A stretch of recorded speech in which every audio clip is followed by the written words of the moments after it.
Hi hello ನಮಸ್ತೆ ಎಲ್ಲರಿಗೂ ಎಸ್ಪೇಸ್ media ಚಾನಲಿನ ಮತ್ತೊಂದು ವಿಡಿಯೋಗೆ ಸ್ವಾಗತ ಸುಸ್ವಾಗತ. ಸ್ನೇಹಿತರೆ, ಎಲ್ಲರೂ ಹೇಗಿದ್ದೀರಾ? ಎಲ್ಲರೂ ಚೆನ್ನಾಗಿದ್ದೀರಾ ಅಂದ್ಕೊಂಡಿದ್ದೀನಿ. ನಾನು ಕೂಡ ತುಂಬಾ ಚೆನ್ನಾಗಿದ್ದೀನಿ. ಎಲ್ಲರೂ ಚೆನ್ನಾಗಿದ್ದೀರಾ ಅಂದ್ಕೊಂಡು ಭಾವಿಸ್ಕೊಂಡು ಇವತ್ತಿನ ಒಂದು ವಿಡಿಯೋನ ಶುರು ಮಾಡಿಬಿಡೋಣ. ಇವತ್ತಿನ ಒಂದು ವಿಡಿಯೋದಲ್ಲಿ ಜನವರಿ 15ನೇ ತಾರೀಕು ಸ್ನೇಹಿತರೆ, ಮಕರ ಸಂಕ್ರಾಂತಿ ಇದೆ. ಮಕರ ಸಂಕ್ರಾಂತಿಯ ದಿನ ನಿಮ್ಮ ಮನೆಯಲ್ಲಿ ಚಿಕ್ಕ ಮಕ್ಕಳು, ಗಂಡಾಗಲಿ ಹೆಣ್ಣಾಗಲಿ ಸ್ನೇಹಿತರೆ, ಮಕ್ಕಳಿದ್ದರೆ ಏನೆಲ್ಲ ಪರಿಹಾರವನ್ನು ಮಾಡಬೇಕು ಅನ್ನೋದನ್ನ ತಿಳಿಸ್ಕೊಡ್ತೀನಿ. ಇದರ ಜೊತೆಗೆ ಈ 7 ರಾಶಿಯವರಿಗೆ ಸ್ನೇಹಿತರೆ ಜನವರಿ 15ನೇ ತಾರೀಕು ಚತುರ್ಗ್ರಹಿ ಯೋಗದಿಂದ ಯಶಸ್ಸು, ಗೌರವ, ಖ್ಯಾತಿ ಲಭಿಸಲಿದೆ ಅಂತಲೇ ಹೇಳಬಹುದು. ದುಪ್ಪಟ್ಟು ಲಾಭವನ್ನು ನೋಡಲಿದ್ದೀರಿ. ಹಾಗಿದ್ದರೆ ಈ 7 ರಾಶಿಯವರು ಯಾರ್ಯಾರು, ಏನೆಲ್ಲ ಅದೃಷ್ಟದ ಫಲಗಳನ್ನು ಗಳಿಸಲಿದ್ದೀರಿ, ಯಾವುದರ ಬಗ್ಗೆ ಎಚ್ಚರಿಕೆ ವಹಿಸಬೇಕು ಅನ್ನೋದನ್ನ ಇದೇ ವಿಡಿಯೋದಲ್ಲಿ ತಿಳಿಸ್ಕೊಡ್ತೀನಿ. ಇದನ್ನೆಲ್ಲ ಕಂಪ್ಲೀಟಾಗಿ ತಿಳ್ಕೋಬೇಕು ಅಂದರೆ ಎಲ್ಲೂ ಕೂಡ ವಿಡಿಯೋನ ಸ್ಕಿಪ್ ಮಾಡಬಾರ್ದು. ಅಂದರೆ ವಿಡಿಯೋನ ಕಟ್ ಮಾಡಿ ಓಡಿಸ್ಕೊಂಡು ಹೋಗಿ ನೋಡ್ತೀರಾ, ಇದು ಫುಲ್ ಇನ್ಫಾರ್ಮೇಷನ್ ಅರ್ಥ ಆಗಲ್ಲ. ಸೊ ಹಾಗಾಗಿ ಎಲ್ಲ ವಿಡಿಯೋದಲ್ಲೂ ತಿಳಿಸ್ತಾ ಇರ್ತೀನಿ. ಮೊದಲಿಂದ ಕೊನೆ ತನಕ ವಿಡಿಯೋನ ವಾಚ್ ಮಾಡಿ. ವಿಡಿಯೋದಲ್ಲಿ ಒಳ್ಳೆ ಮಾಹಿತಿ ಸಿಕ್ಕಿದ್ದಲ್ಲಿ ತಪ್ಪದೆ ವಿಡಿಯೋಗೊಂದು ಲೈಕ್ ಕೊಟ್ಟು, ಇನ್ನೂ ನನ್ನ ಚಾನಲ್ನ ಸಬ್ಸ್ಕ್ರೈಬ್ ಮಾಡ್ಕೊಂಡಿಲ್ಲ ಅಂದರೆ ಎಸ್ಪೇಸ್ ಮೀಡಿಯಾಗೆ ಸಬ್ಸ್ಕ್ರೈಬ್ ಆಗಿ ನಿಮ್ಮ ಅಭಿಪ್ರಾಯಗಳನ್ನು ಕಮೆಂಟ್ ಬಾಕ್ಸಲ್ಲಿ ತಿಳಿಸಿ. ಯಾರೆಲ್ಲ ಸಬ್ಸ್ಕ್ರೈಬ್ ಮಾಡ್ಕೊಂಡಿದ್ದೀರಾ ಅವರಿಗೆ ಥ್ಯಾಂಕ್ ಯು ಸೋ ಮಚ್ ಅಂತ ಹೇಳ್ತಾ ವಿಡಿಯೋದ ಕಡೆ ಗಮನ ಕೊಟ್ಬಿಡೋಣ. ಹೌದು ಸ್ನೇಹಿತರೆ, ಜನವರಿ 15ನೇ ತಾರೀಕು ಜನವರಿ ತಿಂಗಳ ಮಧ್ಯದಲ್ಲಿ ಮಕರ ರಾಶಿಯಲ್ಲಿ ಸೂರ್ಯ, ಮಂಗಳ, ಶುಕ್ರ ಹಾಗೂ ಬುಧ ಗ್ರಹಗಳ ಸಂಯೋಗದಿಂದಾಗಿ ಚತುರ್ಗ್ರಹಿ ಯೋಗ ನಿರ್ಮಾಣವಾಗುವುದು. ಈ ಯೋಗದ ಸೃಷ್ಟಿಯಿಂದಾಗಿ ಯಾವ 7 ರಾಶಿಯವರಿಗೆ ವೃತ್ತಿ ಜೀವನದಲ್ಲಿ ಯಶಸ್ಸು ದೊರಕುವಂತಹ ಯೋಗವಿದೆ ಎನ್ನುವ ಬಗ್ಗೆ ಸಂಪೂರ್ಣ ಮಾಹಿತಿಯನ್ನು ಇದೇ ವಿಡಿಯೋದಲ್ಲಿ ತಿಳಿಸ್ಕೊಡ್ತೀನಿ. ಈ ಅದೃಷ್ಟ ರಾಶಿ ನಿಮ್ಮ ಕುಟುಂಬದಲ್ಲಿ ಸ್ನೇಹಿತರಲ್ಲಿ ಇದ್ದರೆ ತಪ್ಪದೆ ಅವರಿಗೆ ವಿಡಿಯೋವನ್ನು ಶೇರ್ ಮಾಡಿ ಸ್ನೇಹಿತರೆ. 2026 ಜನವರಿ ತಿಂಗಳು ಅತ್ಯಂತ ಮಹತ್ವಪೂರ್ಣವಾಗಿದೆ. ವರ್ಷದ ಮೊದಲ ಹಬ್ಬ ಸ್ನೇಹಿತರೆ. ಜನವರಿ 15ರಂದು 4 ಗ್ರಹಗಳಾದ ಸೂರ್ಯ, ಶುಕ್ರ, ಮಂಗಳ ಮತ್ತು ಬುಧ ಗ್ರಹಗಳು ಮಕರ ರಾಶಿಯಲ್ಲಿ ಸಂಯೋಗಗೊಳ್ಳಲಿದೆ. ಈ ಸಂಯೋಗವು ಮಕರ ರಾಶಿಯಲ್ಲಿ ರೂಪುಗೊಳ್ಳಲಿದ್ದು, ಇದರಿಂದಾಗಿ ಮಕರ ಸಂಕ್ರಾಂತಿಯ ದಿನದಿಂದ ಸಾಕಷ್ಟು ಅದೃಷ್ಟದ ಫಲಗಳನ್ನು ಗಳಿಸಲಿದ್ದೀರಿ. ಚತುರ್ಗ್ರಹಿ ಯೋಗ ನಿರ್ಮಾಣವಾಗಲಿದೆ. ಈ ಶುಭ ಯೋಗದ ಸೃಷ್ಟಿಯಿಂದಾಗಿ ಕೆಲವು ರಾಶಿಗೆ ಸೇರಿದ ಜನರು ತಮ್ಮ ವೃತ್ತಿ ಜೀವನ ಮತ್ತು ಸಾಮಾಜಿಕ ಜೀವನದಲ್ಲಿ ಬಹಳಷ್ಟು ಸಕಾರಾತ್ಮಕ ಬದಲಾವಣೆಗಳನ್ನು ಹೊಂದಲಿದ್ದೀರಿ. ತಪ್ಪದೆ ಮಕ್ಕಳು ಇದ್ದವರು ಸ್ನೇಹಿತರೆ ಈ ಪರಿಹಾರವನ್ನು ಮಾಡಿ. ಏಕೆಂದರೆ ಅವರ ಯಶಸ್ಸಿಗಾಗಿ ಸ್ನೇಹಿತರೆ, ಅವರ ಭವಿಷ್ಯದಲ್ಲಿ ಸ್ನೇಹಿತರೆ ಸಾಕಷ್ಟು ಬದಲಾವಣೆಯನ್ನು ನೋಡುವುದಕ್ಕೆ, ಸಾಕಷ್ಟು ಅದೃಷ್ಟವನ್ನು ಅವರ ಕಡೆಯಿಂದ ನೋಡುವುದಕ್ಕೆ ಸ್ನೇಹಿತರೆ, ಇದರ ಜೊತೆಗೆ ಅವರ ಆರೋಗ್ಯ ಉತ್ತಮವಾಗಿರಿಸುವುದಕ್ಕೆ, ಅವರಿಗೆ ಮೇಲೆ ಅಂತಂದರೆ ಜನರ ದೃಷ್ಟಿ ಬೀಳದಂತೆ ನಿವಾರಣೆಯಾಗುವುದಕ್ಕೆ ಈ ಪರಿಹಾರವನ್ನು ತಪ್ಪದೆ ಈ ಮಕರ ಸಂಕ್ರಾಂತಿಯ ದಿನ ಮಾಡಬೇಕಾಗುತ್ತದೆ. ತಪ್ಪದೆ ಮಾಡಿ ಅಂತ ಹೇಳ್ತಾ, ಈ ರಾಶಿಗಳಿಗೆ ಸೇರಿದ ಜನರಿಗೆ ಉನ್ನತ ಪದವಿ ದೊರಕುವಂತಹ ಯೋಗವಿದೆ ಮತ್ತು ನಿಮ್ಮ ಗೌರವ ಖ್ಯಾತಿಯಲ್ಲಿ ಸಾಕಷ್ಟು ವೃದ್ಧಿಯನ್ನು ಈ ಸಂದರ್ಭದಲ್ಲಿ ಹೊಂದುವುದರೊಂದಿಗೆ ಜೀವನದ ಬೇರೆ ಕ್ಷೇತ್ರಗಳಲ್ಲೂ ಕೂಡ ಈ 7 ರಾಶಿಗೆ ಸೇರಿದ ಜನರು ಉತ್ತಮ ಬದಲಾವಣೆಗಳನ್ನು ಹೊಂದಲಿದ್ದಾರೆ. ಆ ಅದೃಷ್ಟಶಾಲಿ 7 ರಾಶಿಗಳಲ್ಲಿ ನಿಮ್ಮ ರಾಶಿಯು ಕೂಡ ಒಂದಾಗಿದೆಯಾ ಎನ್ನುವ ಬಗ್ಗೆ ತಿಳಿದುಕೊಳ್ಳುವ ಕುತೂಹಲ ನಿಮಗಿದ್ದರೆ ತಪ್ಪದೆ ಕೊನೆಯ ತನಕ ವಿಡಿಯೋವನ್ನು ವಾಚ್ ಮಾಡಿ ಸ್ನೇಹಿತರೆ. ವಿಡಿಯೋದಲ್ಲಿ ಸಂಪೂರ್ಣ ಮಾಹಿತಿ ಸಿಕ್ಕಿದ್ದಲ್ಲಿ ವಿಡಿಯೋಗೆ ಲೈಕ್ ಮಾಡಿ, ಕಮೆಂಟ್ ಮಾಡಿ, ನಿಮ್ಮ ಅಭಿಪ್ರಾಯವನ್ನು ತಿಳಿಸಿ ಅಂತ ಹೇಳ್ತಾ, ಮೊದಲನೇ ಅದೃಷ್ಟ ರಾಶಿ ಬಂದು ಮೇಷರಾಶಿಯವರಿಗೆ. ಮೇಷರಾಶಿಯವರಿಗೆ ವರ್ಷದ ಮೊದಲ ಹಬ್ಬ ಸ್ನೇಹಿತರೆ. ವರ್ಷದ ಮೊದಲ ಹಬ್ಬ ಮಕರ ಸಂಕ್ರಾಂತಿಯ ದಿನ ಈ ಜನರಿಗೆ ಚತುರ್ಗ್ರಹಿ ಯೋಗವು ಬಹಳಷ್ಟು ಶುಭವನ್ನುಂಟು ಮಾಡಲಿದೆ. ಈ ಅವಧಿಯಲ್ಲಿ ವೃತ್ತಿ ಜೀವನಕ್ಕೆ ಸಂಬಂಧಿಸಿದಂತೆ ಸಾಕಷ್ಟು ಪ್ರಗತಿಯನ್ನು ಗಳಿಸುವರು. ಜೊತೆಗೆ ಮೇಷರಾಶಿಗೆ ಸೇರಿದ ಜನರು ಈ ಶುಭ ಯೋಗ ನಿರ್ಮಾಣದಿಂದಾಗಿ ಉನ್ನತ ಪದವಿಯನ್ನು ಪಡೆಯುವ ಸಾಧ್ಯತೆ ಹೆಚ್ಚಾಗಲಿದೆ. ಜೊತೆಗೆ ಸೂರ್ಯ, ಶುಕ್ರ, ಮಂಗಳ ಮತ್ತು ಬುಧ ಗ್ರಹಗಳ ಸಂಯೋಗವು ಮಕರ ರಾಶಿಯಲ್ಲಿ ಸಂಭವಿಸುವುದರಿಂದ ಕೆಲಸದಲ್ಲಿ ಬದಲಾವಣೆಗಾಗಿ ಪ್ರಯತ್ನವನ್ನು ಪಡುತ್ತಿರುವಂತಹ ಮೇಷರಾಶಿಗೆ ಸೇರಿದ ಜನರಿಗೆ ಈ ಅವಧಿಯಲ್ಲಿ ಯಶಸ್ಸು ದೊರಕುವಂತಹ ಸಾಧ್ಯತೆ ಹೆಚ್ಚಾಗಿರುವುದು ಸ್ನೇಹಿತರೆ. ಈ ಶುಭ ಗ್ರಹಗಳ ಉತ್ತಮ ಪ್ರಭಾವದಿಂದಾಗಿ ಮೇಷರಾಶಿಗೆ ಸೇರಿದ ಜನರು ತಂದೆ ತಾಯಿಯ ಸಂಪೂರ್ಣ ಬೆಂಬಲವನ್ನು ಪ್ರತಿಯೊಂದು ಕ್ಷೇತ್ರದಲ್ಲಿ ನೀವು ಪಡೆಯಲಿದ್ದೀರಿ. ಹಾಗೆ ವ್ಯಾಪಾರ ವ್ಯವಹಾರವನ್ನು ಮಾಡುವ ಮೇಷರಾಶಿಯವರಿಗೆ ಈ ಯೋಗದ ಸೃಷ್ಟಿಯಿಂದಾಗಿ ಅಪಾರ ಲಾಭ ಪ್ರಾಪ್ತಿಯಾಗುವ ಸಾಧ್ಯತೆ ಇದೆ. ಜೊತೆಗೆ ಸಮಾಜದಲ್ಲಿ ನಿಮ್ಮ ಗೌರವ ಖ್ಯಾತಿ ಕೂಡ ಚತುರ್ಗ್ರಹಿ ಯೋಗ ನಿರ್ಮಾಣದಿಂದಾಗಿ ಬಹಳಷ್ಟು ವೃದ್ಧಿಯಾಗುವ ಸಾಧ್ಯತೆ ಕೂಡ ಇದೆ ಅಂತಲೇ ಹೇಳ್ಬೋದು. ಈ ಸಂದರ್ಭದಲ್ಲಿ ಇರಲಿದೆ ಸ್ನೇಹಿತರೆ. ಇನ್ನು ಮುಂದಿನದಾಗಿ ಇನ್ನೊಂದು ನಿಮಗೆ ಡೌಟ್ನ ಕ್ಲಿಯರ್ ಮಾಡಿಕೊಡ್ತೀನಿ. ಈ 7 ರಾಶಿಯ ಮಕ್ಕಳು ಮಾತ್ರ, ಅಂದರೆ ಈ 7 ರಾಶಿಯವರು ಏನು ನೋಡ್ತಾ ಇದ್ದೀರಾ ಸ್ನೇಹಿತರೆ, ಅಂಥವರು ಮಾತ್ರ ಮಕ್ಕಳಿಗೆ ಈ ಪರಿಹಾರವನ್ನು ಮಾಡಬೇಕಾ ಅನ್ನೋ ಕನ್ಫ್ಯೂಸಲ್ಲಿ ಇದ್ದರೆ ಸ್ನೇಹಿತರೆ, ನೀವುಗಳು ಇದ್ದರೆ ತಪ್ಪದೆ ಆ ರೀತಿ ಮಾಡಬಾರ್ದು. ಯಾರೆಲ್ಲ ವಿಡಿಯೋವನ್ನು ನೋಡ್ತಾ ಇದ್ದೀರಾ ಸ್ನೇಹಿತರೆ, ಅಂಥವರ ಮಕ್ಕಳು ಸ್ನೇಹಿತರೆ, ಅದು ಗಂಡಾಗಲಿ ಹೆಣ್ಣಾಗಲಿ ಸ್ನೇಹಿತರೆ, ಪರಿಹಾರವನ್ನು ಕಡ್ಡಾಯವಾಗಿ ಮಾಡಬೇಕಾಗುತ್ತದೆ. ಅವರ ಯಶಸ್ಸಿಗೋಸ್ಕರ, ಅವರ ಆರೋಗ್ಯದ ಭವಿಷ್ಯಕ್ಕೋಸ್ಕರ ಸ್ನೇಹಿತರೆ, ತಪ್ಪದೆ ಈ ಪರಿಹಾರವನ್ನು ಮಾಡಿ. ಅವರ ವಿದ್ಯಾಭ್ಯಾಸವೂ ಕೂಡ ಉತ್ತಮವಾಗಿರಲಿದೆ, ಅವರ ಆರೋಗ್ಯ ಕೂಡ ಉತ್ತಮವಾಗಿರಲಿದೆ ಸ್ನೇಹಿತರೆ. ಸೊ ಹಾಗಾಗಿ ತಪ್ಪದೆ ಈ ಪರಿಹಾರವನ್ನು ಹೆಣ್ಣಾಗಲಿ ಗಂಡಾಗಲಿ ಮಕ್ಕಳಿರುವವರು ತಾಯಂದಿರು ಮಾಡಬೇಕಾಗುತ್ತದೆ ಸ್ನೇಹಿತರೆ. ಇನ್ನು ಮುಂದಿನ ರಾಶಿ ಬಂದು ತುಲಾರಾಶಿಯವರಿಗೆ. ತುಲಾರಾಶಿಗೆ ಸೇರಿದ ಜನರಿಗೆ ಚತುರ್ಗ್ರಹಿ ಯೋಗದ ನಿರ್ಮಾಣವು ಬಹಳಷ್ಟು ಶುಭ ಫಲಗಳನ್ನು ನೀಡುವುದು ಖಂಡಿತ. ಈ ರಾಶಿಗೆ ಸೇರಿದ ಜನರ ಅಧಿಪತಿ ಶುಕ್ರ ಗ್ರಹವಾಗಿದೆ. ಹಾಗಾಗಿ ಚತುರ್ಗ್ರಹಿ ಯೋಗದ ನಿರ್ಮಾಣವು ನಿಮ್ಮ ಜೀವನದಲ್ಲಿ ಸಾಕಷ್ಟು ಸಕಾರಾತ್ಮಕ ಬದಲಾವಣೆಗಳನ್ನುಂಟು ಮಾಡುವುದು. ಜೊತೆಗೆ ವೃತ್ತಿ ಜೀವನಕ್ಕೆ ಸಂಬಂಧಿಸಿದಂತೆ ಈ ಸಂದರ್ಭದಲ್ಲಿ ನೀವು ಉತ್ತಮ ಅವಕಾಶಗಳನ್ನು ಕೂಡ ಪಡೆಯುವ ಸಾಧ್ಯತೆ ಇರುವುದು ಸ್ನೇಹಿತರೆ. ಸೂರ್ಯ, ಶುಕ್ರ, ಮಂಗಳ ಮತ್ತು ಬುಧ ಗ್ರಹಗಳ ಸಂಯೋಗದಿಂದ ರೂಪುಗೊಳ್ಳಲಿರುವಂತಹ ಚತುರ್ಗ್ರಹಿ ಯೋಗದ ನಿರ್ಮಾಣದಿಂದಾಗಿ ನಿಮ್ಮ ಕೆಲಸಗಳೆಲ್ಲವೂ ಯಶಸ್ವಿಯಾಗಿ ಪೂರ್ಣಗೊಳ್ಳಲಿದೆ. ವಿಶೇಷವಾಗಿ ಕಲೆ, ಅಭಿನಯ ಮತ್ತು ಸಂಗೀತಕ್ಕೆ ಸಂಬಂಧಿಸಿದ ಕ್ಷೇತ್ರದಲ್ಲಿ ಕೆಲಸ ಮಾಡುವಂತಹ ತುಲಾರಾಶಿಗೆ ಸೇರಿದ ಜನರಿಗೆ ಈ ಅವಧಿಯಲ್ಲಿ ಸಾಕಷ್ಟು ಶುಭ ಫಲಗಳು ಪ್ರಾಪ್ತಿಯಾಗುವ ಯೋಗವಿದೆ.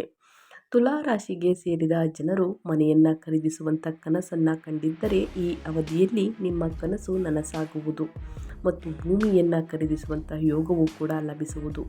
ಸಾಮಾಜಿಕ ಜೀವನಕ್ಕೆ ಸಂಬಂಧಿಸಿದಂತೆ ಸ್ನೇಹಿತರೆ, ಈ ಶುಭ ಯೋಗ ನಿರ್ಮಾಣದಿಂದಾಗಿ ತುಲಾರಾಶಿಗೆ ಸೇರಿದ ಜನರು ಸಾಕಷ್ಟು ಸಕ್ರಿಯರಾಗುವರು ಅಂತಲೇ ಹೇಳಬಹುದು.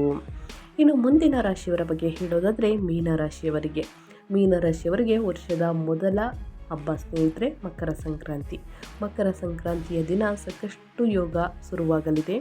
ಸಾಕಷ್ಟು ಯೋಗದಿಂದ ಮೀನರಾಶಿಗೆ ಸೇರಿದ ಜಾತಕದ ಲಾಭದ ಮನೆಯಲ್ಲಿ ಸೂರ್ಯ, ಶುಕ್ರ, ಮಂಗಳ ಮತ್ತು ಬುಧ ಗ್ರಹಗಳ ಸಂಯೋಗದಿಂದ ಈ ಚತುರ್ಗ್ರಹಿ ಯೋಗ ನಿರ್ಮಾಣವಾಗಲಿದೆ ಸ್ನೇಹಿತರೆ. ಹಾಗಾಗಿ ಮೀನರಾಶಿಗೆ ಸೇರಿದ ಜನರು ಈ ಸಂದರ್ಭದಲ್ಲಿ ಹಠಾತ್ ಲಾಭವನ್ನು ಪಡೆಯುವಂತಹ ಯೋಗ ನಿರ್ಮಾಣಗೊಳ್ಳುವುದು. ಜೊತೆಗೆ ಮೀನರಾಶಿಗೆ ಸೇರಿದ ಜನರ ಆತ್ಮವಿಶ್ವಾಸದಲ್ಲಿ ಬಹಳಷ್ಟು ವೃದ್ಧಿಯು ಈ ಅವಧಿಯಲ್ಲಿ ಆಗುವುದು. ಇದರೊಂದಿಗೆ ಕೆಲಸದ ಸ್ಥಳದಲ್ಲಿ ನೀವು ಸಾಕಷ್ಟು ಸುಧಾರಣೆಯನ್ನು ಹೊಂದಲಿದ್ದೀರಿ. ಮೀನರಾಶಿಗೆ ಸೇರಿದ ಜನರು ಕೆಲಸದ ಸ್ಥಳದಲ್ಲಿ ಹೆಚ್ಚಿನ ಜವಾಬ್ದಾರಿಗಳನ್ನು ಈ ಸಂದರ್ಭದಲ್ಲಿ ಪಡೆಯುವರು ಅಥವಾ ಆದಾಯವು ಬಹಳಷ್ಟು ವೃದ್ಧಿಯಾಗುವಂತಹ ಯೋಗವೂ ಕೂಡ ಈ ಸಂದರ್ಭದಲ್ಲಿ ಲಭಿಸಬಹುದು. ಚತುರ್ಗ್ರಹಿ ಯೋಗ ನಿರ್ಮಾಣದಿಂದಾಗಿ ಮೀನರಾಶಿಗೆ ಸೇರಿದ ಜನರು ಸಾಕಷ್ಟು ಉತ್ಸಾಹದಿಂದ ಇರುವಿರಿ ಮತ್ತು ಹೊಸ ವಿಚಾರಗಳನ್ನು ಕಲಿಯಲು ಈ ಅವಧಿಯಲ್ಲಿ ಹೆಚ್ಚು ಪ್ರಯತ್ನಿಸುವಂತಹ ಸಂಭವವಿದೆ. ಹಾಗೆ ಸಾಮಾಜಿಕ ಜೀವನಕ್ಕೆ ಸಂಬಂಧಿಸಿದಂತೆ ಮೀನರಾಶಿಗೆ ಸೇರಿದ ಜನರ ಗೌರವ ಖ್ಯಾತಿಯು ಕೂಡ ಈ ಸಂದರ್ಭದಲ್ಲಿ ಬಹಳಷ್ಟು ಹೆಚ್ಚಾಗಲಿದೆ ಅಂತಲೇ ಹೇಳಬಹುದು. ಸೊ ಹಾಗಾಗಿ ಮಂಗಳ, ಶುಕ್ರ, ಬುಧ, ಸೂರ್ಯನಿಂದ ಏನೆಲ್ಲ ಅದೃಷ್ಟದ ಫಲಗಳನ್ನು ಗಳಿಸಲಿದ್ದೀರಿ ಅನ್ನೋದನ್ನ ಸಂಪೂರ್ಣವಾಗಿ ತಿಳಿಸ್ಕೊಟ್ಟಾಯಿತು. ಇನ್ನು ಮುಂದಿನ ರಾಶಿಯವರ ಬಗ್ಗೆ ಹೇಳೋದಾದರೆ ಸ್ನೇಹಿತರೆ, ಮುಂದಿನ ರಾಶಿ ಬಂದು ಕುಂಭರಾಶಿಯವರಿಗೆ. ಕುಂಭರಾಶಿಯವರಿಗೆ ಮಕರ ಸಂಕ್ರಾಂತಿಯ ದಿನ ಸೂರ್ಯ, ಶುಕ್ರ, ಮಂಗಳ, ಬುಧನಿಂದ ಚತುರ್ಗ್ರಹಿ ಯೋಗದಿಂದ ಕುಂಭರಾಶಿಯವರಿಗೆ ಸ್ನೇಹಿತರೆ ಬುಧನಿತ್ಯ ಯೋಗ, ಚತುರ್ಗ್ರಹಿ ಯೋಗ ಸಾಕಷ್ಟು ಅದೃಷ್ಟವನ್ನು ತರಲಿದೆ. ನಿಮಗೆ ಪ್ರಯೋಜನಕಾರಿ ಲಾಭಗಳನ್ನು ತರಬಹುದು. ಈ ಸಂಯೋಗವು ನಿಮ್ಮ ರಾಶಿ ಚಕ್ರ ಚಿಹ್ನೆಯಿಂದ 9ನೇ ಮನೆಯಲ್ಲಿ ಸಂಭವಿಸುತ್ತದೆ. ಆದ್ದರಿಂದ ಈ ಸಮಯದಲ್ಲಿ ನಿಮಗೆ ಅದೃಷ್ಟ ಅನುಕೂಲಕರವಾಗಬಹುದು. ನೀವು ದೇಶ ಅಥವಾ ವಿದೇಶಗಳಲ್ಲಿ ಕೂಡ ಪ್ರಯಾಣಿಸಬಹುದು. ಮನೆಯಲ್ಲಿ ಶುಭ ಘಟನೆ ನಡೆಯುವಂತಹ ಸಾಧ್ಯತೆ ಇದೆ. ಉದ್ಯೋಗದಲ್ಲಿ ಇರುವವರಿಗೆ ಬಡ್ತಿ ಅವಕಾಶಗಳು ಸಿಗಬಹುದು. ಈ ಸಂಯೋಗವು ಪಾಲುದಾರಿಕೆ ಕೆಲಸದಲ್ಲಿ ಯಶಸ್ಸನ್ನು ತರುತ್ತದೆ. ಈ ಸಮಯದಲ್ಲಿ ನೀವು ಧಾರ್ಮಿಕ ಅಥವಾ ಶುಭ ಕಾರ್ಯಕ್ರಮದಲ್ಲಿ ಭಾಗವಹಿಸಬಹುದು ಸ್ನೇಹಿತರೆ. ಇನ್ನು ಮುಂದಿನದಾಗಿ ಹೇಳೋದಾದರೆ ಮಕರ ರಾಶಿಯವರಿಗೆ. ಮಕರ ರಾಶಿಯವರಿಗೆ ವರ್ಷದ ಮೊದಲ ಹಬ್ಬ ಸ್ನೇಹಿತರೆ ಮಕರ ಸಂಕ್ರಾಂತಿಯ ಹಬ್ಬ. ಮಕರ ಸಂಕ್ರಾಂತಿಯ ಹಬ್ಬದ ದಿನದಿಂದ ಸಾಕಷ್ಟು ಅದೃಷ್ಟದ ಫಲಗಳನ್ನು ಗಳಿಸಲಿದ್ದೀರಿ.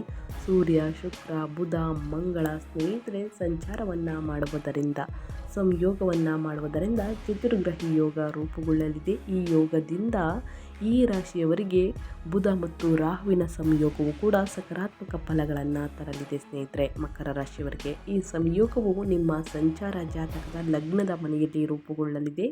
ಈ ಸಮಯದಲ್ಲಿ ಇದು ನಿಮ್ಮ ಆತ್ಮವಿಶ್ವಾಸವನ್ನು ಹೆಚ್ಚಿಸುತ್ತದೆ. ನಿಮ್ಮ ಕೆಲಸದಲ್ಲಿ ನೀವು ನಾಯಕತ್ವದ ಪಾತ್ರವನ್ನು ಸಹ ಪಡೆಯಬಹುದು. ಈ ಸಮಯದಲ್ಲಿ ನಿಮ್ಮ ಆದಾಯವು ಕೂಡ ಹೆಚ್ಚಾಗುತ್ತದೆ. ಈ ಸಮಯದಲ್ಲಿ ನಿಮ್ಮ ಗೌರವವನ್ನು ಸಹ ಪಡೆಯಲಿದ್ದೀರಿ ಸ್ನೇಹಿತರೆ. ಭವಿಷ್ಯದ ಯೋಜನೆಗಳು ಹೆಚ್ಚು ಸಂಘಟಿತ ಮತ್ತು ಬಲವಾಗಿರುವಂತೆ ತೋರುತ್ತದೆ. ನೀವು ಸಾಮಾಜಿಕ ಬೆಂಬಲ ಮತ್ತು ಸಹಕಾರವನ್ನು ಸಹ ಪಡೆಯಲಿದ್ದೀರಿ. ವಿವಾಹಿತರು ಅದ್ಭುತವಾದ ವೈವಾಹಿಕ ಜೀವನವನ್ನು ಹೊಂದಲಿದ್ದೀರಿ. ಅವಿವಾಹಿತರು ವಿವಾಹ ಪ್ರಸ್ತಾಪಗಳನ್ನು ಪಡೆಯಬಹುದು. ಇನ್ನು ಮುಂದಿನ ರಾಶಿಯವರ ಬಗ್ಗೆ ಹೇಳೋದಾದರೆ ವೃಷಭ ರಾಶಿಯವರಿಗೆ ಸ್ನೇಹಿತರೆ, ಚತುರ್ಗ್ರಹಿ ಯೋಗದಿಂದ ಹೂಡಿಕೆ ಮತ್ತು ಆದಾಯದ ವಿಷಯಗಳಲ್ಲಿ ರಾಹು ಮತ್ತು ಬುಧನ ಸಂಯೋಗವು ನಿಮಗೆ ಶುಭವಾಗಲಿದೆ. ಇದರ ಜೊತೆಗೆ ಸೂರ್ಯ, ಮಂಗಳ, ಬುಧ ಮತ್ತು ಶುಕ್ರನ ಸಂಚಾರದಿಂದ ಸ್ನೇಹಿತರೆ ಸಾಕಷ್ಟು ಅದೃಷ್ಟದ ಫಲಗಳನ್ನು ಗಳಿಸಲಿದ್ದೀರಿ. ಚತುರ್ಗ್ರಹಿ ಯೋಗದಿಂದ ನಿಮ್ಮ ಸಂಚಾರ ಜಾತಕದ 11ನೇ ಮನೆಯಲ್ಲಿ ರೂಪುಗೊಳ್ಳಲಿದೆ. ಆದ್ದರಿಂದ ಈ ಅವಧಿಯಲ್ಲಿ ನಿಮ್ಮ ಆದಾಯವು ಗಮನಾರ್ಹವಾಗಿ ಹೆಚ್ಚಾಗಬಹುದು. ಇದಲ್ಲದೆ ನೀವು ಯಾವುದೇ ಇಂದಿನ ಹೂಡಿಕೆಗಳಿಂದ ಉತ್ತಮ ಫಲಿತಾಂಶಗಳನ್ನು ಪಡೆಯಲಿದ್ದೀರಿ. ಇಂದಿನ ಹೂಡಿಕೆಗಳು ಲಾಭಕ್ಕಾಗಿ ಉತ್ತಮ ಅವಕಾಶಗಳನ್ನು ಸಹ ಒದಗಿಸುತ್ತದೆ. ಪಾಲುದಾರಿಕೆ ವ್ಯಾಪಾರ ವ್ಯವಹಾರ ಅಥವಾ ವ್ಯಾಪಾರದಲ್ಲಿ ಹೊಸ ಒಪ್ಪಂದವು ಗಮನಾರ್ಹ ಲಾಭವನ್ನು ತರುತ್ತದೆ. ಈ ಸಮಯದಲ್ಲಿ ನಿಮ್ಮ ವಿಶ್ವಾಸವು ಕೂಡ ಹೆಚ್ಚಾಗುತ್ತದೆ. ಷೇರು ಮಾರುಕಟ್ಟೆಯಿಂದಲೂ ನೀವು ಲಾಭ ಪಡೆಯಬಹುದು ಸ್ನೇಹಿತರೆ. ಸೊ ಏನೆಲ್ಲ ಅದೃಷ್ಟದ ಫಲಗಳನ್ನು ಗಳಿಸಲಿದ್ದೀರಿ ಅನ್ನೋದನ್ನ ತಿಳಿಸ್ಕೊಟ್ಟಾಯಿತು ವೃಷಭ ರಾಶಿಯವರಿಗೆ. ಇನ್ನು ಮುಂದಿನ ರಾಶಿಯವರ ಬಗ್ಗೆ ಹೇಳೋದಾದರೆ ವೃಶ್ಚಿಕ ರಾಶಿಯವರಿಗೆ ಚತುರ್ಗ್ರಹಿ ಯೋಗದಿಂದ ಗ್ರಹಗಳ ಸಂಯೋಗವು ನಿಮಗೆ ಪ್ರಯೋಜನಕಾರಿ ಲಾಭಗಳನ್ನು ತರಬಹುದು. ಈ ಸಂಯೋಗವು ನಿಮ್ಮ ರಾಶಿಚಕ್ರ ಚಿಹ್ನೆಯ 9ನೇ ಮನೆಯಲ್ಲಿ ಸಂಭವಿಸುತ್ತದೆ. ಆದ್ದರಿಂದ ಈ ಸಮಯದಲ್ಲಿ ನಿಮಗೆ ಅದೃಷ್ಟ ಅನುಕೂಲಕರವಾಗಿರುತ್ತದೆ. ನೀವು ದೇಶ ವಿದೇಶಗಳಲ್ಲಿಯೂ ಪ್ರಯಾಣಿಸಬಹುದು. ಮನೆಯಲ್ಲಿ ಶುಭ ಘಟನೆ ನಡೆಯುವಂತಹ ಸಾಧ್ಯತೆ ಇದೆ. ಶುಭ ಕಾರ್ಯಗಳು ಮನೆಯಲ್ಲಿ ನಡೆಯಬಹುದು. ಉದ್ಯೋಗದಲ್ಲಿ ಇರುವವರಿಗೆ ಬಡ್ತಿ ಅವಕಾಶಗಳು ಸಿಗುತ್ತವೆ. ಈ ಸಂಯೋಗವು ಪಾಲುದಾರಿಕೆ ಕೆಲಸದಲ್ಲಿ ಯಶಸ್ಸನ್ನು ತರುತ್ತದೆ. ಈ ಸಮಯದಲ್ಲಿ ನೀವು ಧಾರ್ಮಿಕ ಅಥವಾ ಶುಭ ಕಾರ್ಯಕ್ರಮದಲ್ಲೂ ಕೂಡ ಭಾಗವಹಿಸಬಹುದು ಸ್ನೇಹಿತರೆ. ಏನೆಲ್ಲ ಅದೃಷ್ಟದ ಫಲಗಳನ್ನು ವರ್ಷದ ಮೊದಲ ಹಬ್ಬ ದಿನದಿಂದ ನೋಡಲಿದ್ದೀರಿ ಅನ್ನೋದನ್ನ ತಿಳಿಸ್ಕೊಟ್ಟಾಯಿತು.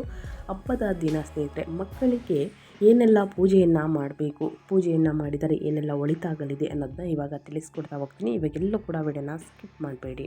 ಮೊದಲನೇದಾಗಿ ಸ್ನೇಹಿತರೆ, ಮಕರ ಸಂಕ್ರಾಂತಿಯ ಪೂಜೆ ವಿಧಾನವನ್ನು ತಿಳಿಸ್ಕೊಡ್ತೀನಿ. ಆನಂತರ ಮಕ್ಕಳಿಗೆ ಪೂಜೆಯನ್ನು ಮಾಡಬಹುದು. ಪೂಜೆ ಸ್ಥಳ ಸ್ನೇಹಿತರೆ, ಉತ್ತರ ಅಥವಾ ಪೂರ್ವ ದಿಕ್ಕಿಗೆ ಮುಖ ಮಾಡಿ ಕುಳಿತು ಪೂಜಾ ಸ್ಥಳವನ್ನು ಸ್ವಚ್ಛಗೊಳಿಸಿ. ಇನ್ನು ದೀಪ ಹಚ್ಚಿ ಸೂರ್ಯದೇವನಿಗೆ ನಮಸ್ಕರಿಸಿ ಸೂರ್ಯ ಮಂತ್ರಗಳನ್ನು ಜಪಿಸಿ. ಉದಾಹರಣೆಗೆ ಆದಿತ್ಯ ಹೃದಯ ಸ್ತೋತ್ರವನ್ನು ಕೂಡ ಹೇಳಬಹುದು. ಎಳ್ಳು ಬೆಲ್ಲದ ನೈವೇದ್ಯವನ್ನು ಮಾಡಿ ಸ್ನೇಹಿತರೆ. ದಾನವಾಗಿ ಎಳ್ಳು, ಬೆಲ್ಲ, ಅಕ್ಕಿ, ತುಪ್ಪ, ಗೋಧಿ, ಬಟ್ಟೆ, ಹಣ್ಣು, ತಾಮ್ರದ ಪಾತ್ರೆ ಇತ್ಯಾದಿಗಳನ್ನು ದಾನ ಮಾಡುವುದು ಮಂಗಳಕರ ಸ್ನೇಹಿತರೆ ಈ ದಿನ. ಇನ್ನು ಗಣೇಶನ ಪೂಜೆಯನ್ನು ಮಾಡಬಹುದು. ಪೂಜೆಯನ್ನು ಗಣೇಶನ ಪೂಜೆಯೊಂದಿಗೆ ಪ್ರಾರಂಭಿಸಿ. ಮೊದಲ ಪೂಜೆ ಗಣೇಶನಿಗೆ ಆಗಬೇಕು ಸ್ನೇಹಿತರೆ. ಇನ್ನು ನೈವೇದ್ಯವಾಗಿ ತಯಾರಿಸಿದ ಎಳ್ಳು ಬೆಲ್ಲದ ಲಡ್ಡುಗಳನ್ನು ನೈವೇದ್ಯ ಮಾಡಿ ಎಲ್ಲರಿಗೂ ಪ್ರಸಾದವಾಗಿ ಹಂಚಿ. ಈ ಪೂಜಾ ವಿಧಗಳ ಕುಟುಂಬದ ಸಂಪ್ರದಾಯಕ್ಕೆ ಅನುಗುಣವಾಗಿ ಸ್ವಲ್ಪ ಬದಲಾಗಬಹುದು. ಆದರೆ ಮುಖ್ಯ ಉದ್ದೇಶ ಸೂರ್ಯದೇವನ ಅನುಗ್ರಹ ಮತ್ತು ಮಕ್ಕಳ ಸುರಕ್ಷಿತ ಜೀವನಕ್ಕಾಗಿ ಸ್ನೇಹಿತರೆ ಈ ಪೂಜೆಯನ್ನು ಮಾಡಬೇಕಾಗುತ್ತದೆ. ನಂತರ ಸ್ನೇಹಿತರೆ, ಮಕ್ಕಳಿಗೆ ದೀರ್ಘಾಯಸ್ಸು, ಉತ್ತಮ ಆರೋಗ್ಯ, ರಕ್ಷಣೆಗಾಗಿ ಸ್ನೇಹಿತರೆ ಈ ಪೂಜೆಯನ್ನು ಮಾಡಬೇಕಾಗುತ್ತದೆ. ಮಕರ ಸಂಕ್ರಾಂತಿಯ ದಿನ ಸ್ನೇಹಿತರೆ, ಸೂರ್ಯ ದೇವರಿಗೆ ಸ್ನೇಹಿತರೆ ಪೂಜೆಯನ್ನು ಸಲ್ಲಿಸಿದ ನಂತರ ಮಕ್ಕಳ ಪೂಜೆ ಸಂಜೆಯನ್ನಾದರೂ ಮಾಡಬಹುದು, ಬೆಳಿಗ್ಗೆ ಆದರೂ ಕೂಡ ಮಾಡಬಹುದು. ಮಕ್ಕಳ ಪೂಜೆ ವಿಧಾನ ದೃಷ್ಟಿ ನಿವಾರಣೆಗೆ ಸ್ನೇಹಿತರೆ ಸ್ನಾನ ಮತ್ತು ಶುದ್ಧೀಕರಣ. ಮಗುವಿಗೆ ಸ್ನಾನ ಮಾಡಿಸಿ ಶುದ್ಧವಾದ ಬಟ್ಟೆಯನ್ನು ಧರಿಸಿ ಬಟ್ಟೆಯನ್ನು ಹಾಕಿಸಿ ಸ್ನೇಹಿತರೆ. ಪೂಜೆ ಸಾಮಗ್ರಿ ಏನೆಲ್ಲ ಬೇಕು ಅಂದರೆ, ಒಂದು ಸಣ್ಣ ತಟ್ಟೆಯಲ್ಲಿ ಕಪ್ಪು ಎಳ್ಳು, ಬೆಲ್ಲ, ಕಪ್ಪು ಎಳ್ಳು ಇಲ್ಲ ಅಂದರೆ ಸ್ನೇಹಿತರೆ ಬಿಳಿ ಎಳ್ಳು, ಆದಷ್ಟು ಕಪ್ಪು ಎಳ್ಳುಗಳನ್ನು ತೆಗೆದುಕೊಳ್ಳಿ ಸ್ನೇಹಿತರೆ. ಯಾಕಂತಂದರೆ ಇದು ಶನಿದೇವರಿಗೆ ಪ್ರಿಯವಾಗಿರುವಂತಹ ಎಳ್ಳು. ಬೆಲ್ಲ, ಅಕ್ಕಿ, ಸ್ವಲ್ಪ ಹಣ ಅಂದರೆ ಚಿಲ್ಲರೆ ಕಾಸು ಸ್ನೇಹಿತರೆ. ಕಾಸುಗಳನ್ನು ತೆಗೆದುಕೊಂಡು ಕಡಲೆಕಾಯಿ ಅಂದರೆ ಪೀನಟ್ ಸ್ನೇಹಿತರೆ, ಇದನ್ನು ತೆಗೆದುಕೊಂಡು ದೃಷ್ಟಿ ತೆಗಿಬೇಕಾಗುತ್ತದೆ. ತಾಯಿಯೋ ಅಥವಾ ತಾಯಮ್ಮನೋ ಸ್ನೇಹಿತರೆ ಅಂದರೆ ಅಜ್ಜಿ ಅಥವಾ ಮಹಿಳೆಯರು ಸ್ನೇಹಿತರೆ, ಈ ತಟ್ಟೆಯನ್ನು ಮಗುವಿನ ತಲೆಯ ಮೇಲೆ 3 ಅಥವಾ 5 ಬಾರಿ ಸುತ್ತಿಸಬೇಕು. ಸೇರು ಅಥವಾ ಪಾವಿನಲ್ಲಿ ಹಾಕಬೇಕಾಗುತ್ತದೆ ಸ್ನೇಹಿತರೆ. ಏನೆಲ್ಲ ಅಂತಂದರೆ ಕಪ್ಪು ಎಳ್ಳು, ಬೆಲ್ಲ, ಅಕ್ಕಿ, ಸ್ವಲ್ಪ ಹಣ, ಕಡಲೆಕಾಯಿ ಇದನ್ನು ಹಾಕಿ ಸೇರು ಅಥವಾ ಪಾವಿನಲ್ಲಿ ಸ್ನೇಹಿತರೆ, ಚಟಕಲ್ಲಿ ಹಾಕಬೇಡಿ, ಸೇರು ಅಥವಾ ಪಾವಿನಲ್ಲಿ ಸ್ನೇಹಿತರೆ 3 ಅಥವಾ 5 ಬಾರಿ ಮಗುವಿನ ಶ್ರೇಯಸ್ಸಿಗಾಗಿ ಪ್ರಾರ್ಥನೆ ಮಾಡಿಕೊಂಡು ಸಂಕಲ್ಪವನ್ನು ಮನಸ್ಸಿನಲ್ಲಿ ಮಾಡಿಕೊಂಡು ಇದನ್ನು ಮಾಡಬೇಕಾಗುತ್ತದೆ. ಇನ್ನು ವಿಸರ್ಜನೆ, ತಟ್ಟೆಯಲ್ಲಿರುವ ವಸ್ತುಗಳು ಅಥವಾ ಪಾವು ಅಥವಾ ಸೇರಿನಲ್ಲಿರುವಂತಹ ವಸ್ತುಗಳನ್ನು ಮನೆಯ ಹೊರಗೆ ಎಸೆದು ಅಥವಾ ಪಕ್ಷಿಗಳಿಗೆ ನೀಡಿ ಇದು ನಕಾರಾತ್ಮಕ ಶಕ್ತಿಯನ್ನು ತೆಗೆದುಹಾಕುತ್ತದೆ. ಅದೇ ರೀತಿ ಸ್ನೇಹಿತರೆ, ಕೆಳಗೆ ಬಿದ್ದಿರುವುದನ್ನು ಬರಲಲ್ಲಿ ಗುಡಿಸಬಾರ್ದು. ಅಂದರೆ ಎಳ್ಳು ಅದನ್ನು ನೀವು ಅಕ್ಷತೆಯಾಗಿ ಇಡಬಹುದು ಸ್ನೇಹಿತರೆ. ಕಾಸು, ಎಳ್ಳು ಮತ್ತು ಅಕ್ಕಿ, ಇನ್ನು ಕಡಲೆಕಾಯಿಯನ್ನು ನೀವು ತಟ್ಟೆಯಲ್ಲಿ ಹಾಕಿ ಸ್ನೇಹಿತರೆ, ಅವರಿಗೆ ಬಂದವರು ಅಕ್ಷತೆಯನ್ನು ಒಂದು 5 ಜನ ಹಾಕ್ತೀರಾ ಸ್ನೇಹಿತರೆ. ಅಕ್ಷತೆ ರೂಪದಲ್ಲಿ ಹಾಕ್ತಿರಲ್ವ, ಅದನ್ನು ಗುಡ್ಸೋಕ್ಕೆ ಹೋಗಬೇಡಿ. ಮಗುವಿನ ದೀರ್ಘಾಯಸ್ಸು, ಉತ್ತಮ ಆರೋಗ್ಯ ಮತ್ತು ರಕ್ಷಣೆಗಾಗಿ ಆಶೀರ್ವಾದ ಮಾಡಿ ಸ್ನೇಹಿತರೆ. ಮನಸ್ಸಿನಲ್ಲಿ ಒಂದು ಸಂಕಲ್ಪವನ್ನು ಮಾಡಿಕೊಳ್ಳಿ. ಸಂಕ್ರಾಂತಿ ಎಂದು ಮಕ್ಕಳಿಗಾಗಿ ಮಾಡುವ ಪೂಜೆಯು ದೃಷ್ಟಿ ನಿವಾರಣೆ ಮತ್ತು ಶುಭ ಹಾರೈಸುವ ಸಂಪ್ರದಾಯವಾಗಿದ್ದು, ಸ್ನಾನದ ನಂತರ ಒಂದು ತಟ್ಟೆಯಲ್ಲಿ ಎಳ್ಳು, ಬೆಲ್ಲ, ಅಕ್ಕಿ, ಕಾಯಿನ ಹಾಕಿ ಮಗುವಿನ ತಲೆಯ ಮೇಲೆ 3-5 ಬಾರಿ ಸುತ್ತಿ ಹೊರಗೆ ಇಡುವುದು ಅಥವಾ ಪಕ್ಷಿಗಳಿಗೆ ಹಾಕುವುದರಿಂದ ನಕಾರಾತ್ಮಕ ಶಕ್ತಿ ನಿವಾರಣೆಯಾಗಿ ಆರೋಗ್ಯ, ಸಮೃದ್ಧಿ, ಸಂಪತ್ತು, ಯಶಸ್ಸು ಲಭಿಸಲಿದೆ. ಈ ಪೂಜೆಯು ಸೂರ್ಯನ ಆರಾಧನೆಯೊಂದಿಗೆ ಸೇರಿರುತ್ತದೆ. ಇದರಲ್ಲಿ ಸೂರ್ಯನಿಗೆ ಅಗ್ರ್ಯ ಅಂದರೆ ಸ್ನೇಹಿತರೆ ಎಳ್ಳು, ಬೆಲ್ಲ ದಾನ ಮಾಡುವುದು ಪದ್ಧತಿಯಾಗಿದೆ ಅಂತಲೇ ಹೇಳ್ಬೋದು. ತಪ್ಪದೆ ಈ ಪರಿಹಾರವನ್ನು ಮಾಡಿ ಅಂತ ಹೇಳ್ತಾ ನಾನು ವಿಡಿಯೋನ ಎಂಡ್ ಮಾಡ್ತಾ ಇದ್ದೀನಿ. ಇವತ್ತಿನ ಒಂದು ವಿಡಿಯೋದಲ್ಲಿ ಸಂಪೂರ್ಣ ಮಾಹಿತಿ ಸಿಕ್ಕಿದ್ದಲ್ಲಿ ವಿಡಿಯೋಗೆ ಲೈಕ್ ಮಾಡಿ, ಕಮೆಂಟ್ ಮಾಡಿ, ನಿಮ್ಮ ಅಭಿಪ್ರಾಯವನ್ನು ತಿಳಿಸಿ ಅಂತ ಹೇಳ್ತಾ ನಿಮಗೂ ಮತ್ತು ನಿಮ್ಮ ಕುಟುಂಬಕ್ಕೆ ತುಂಬಾ ಒಳ್ಳೆಯದಾಗಲಿ. ಮತ್ತೊಂದು ವಿಡಿಯೋದಲ್ಲಿ ಸಿಗ್ತೀನಿ. Thank you for watching.